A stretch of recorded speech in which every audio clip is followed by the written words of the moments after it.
The Newsies are striking against me. That Jack Kelly seems like quite the effective leader. I have it on good authority that Jack Kelly has been arrested for stealing food and clothing. I want a public example made of him. Sir, Jack Kelly is here to see you. Here? Just outside. He has to see you. Bring him in. Mr. Snyder, if you please. And not a peep out of you, young lady. You're in enough trouble as it is. Mr. Jack Kelly. Good afternoon, boys. Which Jack Kelly is this? The charismatic union organizer or thief and escaped convict? Which one gives us more in common? Impotence is in bad taste when crawling for mercy. Crawling? That's a laugh. No, I just dropped by with an invite. Because it seems a few hundred of your employees are rallying to discuss a few recent disagreements. I thought it only fair to invite you to state your case straight to the fellas. So, what do you say, Joe? Shall I leave you a spot on the bill? Rally till the cows come home. Not a paper in town will publish a word. And if it's not in the papers, it never happened. Now, you may run the city, but there's some of us who can't be bullied, even some reporters. Such as that young woman who made you yesterday's news? Talented girl, don't you think? Yeah, I'll tell her you said so. No need. She can hear for herself, can't you, darling? I trust you know my daughter, Catherine. Yes, my daughter.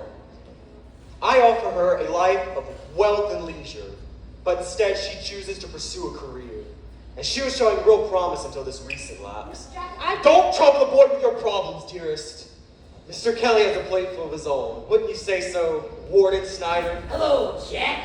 Got your bunk waiting for you. Feeling a bit trapped, Jack? Allow me to offer you an alternative scenario. You attend the rally tomorrow and speak against this hopeless strike.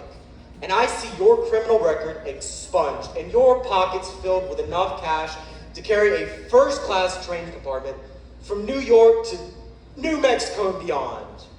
You did say you wanted to travel west, didn't you, dear? Mr. Pulitzer, I do wish you'd reconsider. See, there ain't a person in this room who don't know you stink.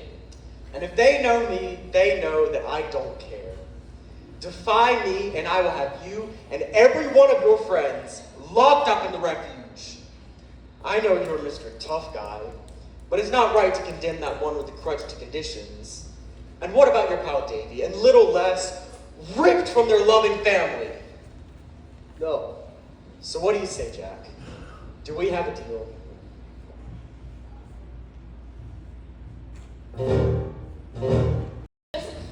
Good afternoon, Mr. Pulitzer. You're the one behind this? We had a deal! And it came with a money back guarantee. Thanks for your lessons on the powers of the press. These kids put together a pretty good paper. No doubt written by my daughter. Oh yeah, I'd sign her before someone else grabs her away. I made you the offer of a lifetime. Anyone who does not act in his own self-interest is a fool. And what does that make you? This all became because you wanted some more papers, and now your circulation's down 70%. Why didn't you just come talk to us? Because guys like Joe don't talk with nothings like us. But a very wise reporter once told me that the real boss don't need all the answers, just the smarts to catch the right one when he hears it. Have a look around outside, Mr. Pulitzer. In case you haven't noticed, we've got you surrounded. New York is closed for business. You can't get a paper or a shoe shine. You can't send a message or ride an elevator. And you can't even cross the Brooklyn Bridge. You can't even leave your own building. So what's your next move, Joe? Mr. Kelly, if I may speak with you alone. You do it, Jack.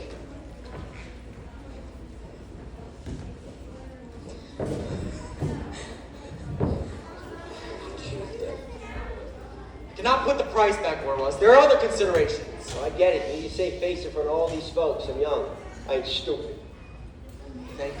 But I got constituents with a legitimate gripe. What if I reduce the rate by half and get all the other papers to do the same? It's a compromise we can all live with. But you eat our losses now. Yeah, from now on, any paper we can't sell, you buy back. Full price. What's to stop the Newsies from taking on hundreds of papers they can't sell? My costs will explode. No Newsie's gonna break his back holding on papers he can't sell. But if he can take a few more, with no risk, he might sell it and your circulation would begin to grow. It's a compromise we can all live with. It's not about head on your shoulders. Is that a deal? That's disgusting. Well, that's just the price of doing business.